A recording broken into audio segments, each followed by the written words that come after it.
Hey guys, welcome to my channel. তো just বাড়ি এসেছি কিছুক্ষণ আগে, আর ফ্রেশ ট্রেশ হয়ে নিয়েছি। হয়েই সবার আগে চা বসানো এখানে। তো কড়া চা বসিয়ে দিয়েছি, কারণ চা না খেলে তো হবে না বাড়ি আসলে।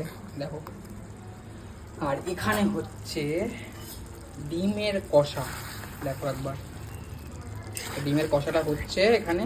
এই যে ডিম ভাজা আছে, ডিম ভাজা যে কষাটা হয়, তো সেই রান্নাটাই হবে আজকে, যে ডিম ভাজা। আর কষাটা প্রায় হয়ে এসছে, তো এসেই দেখছি ডিমের কষা রান্না হচ্ছে। আর এই গন্ধটা যা সুন্দর, আমার একটু টেস্ট করা হয়ে গেছে এখান থেকে নিয়ে।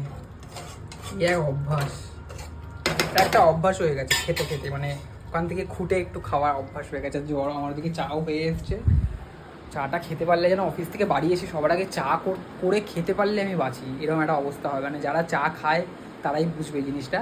যাই হোক, খেয়ে নি, চলো টাটা।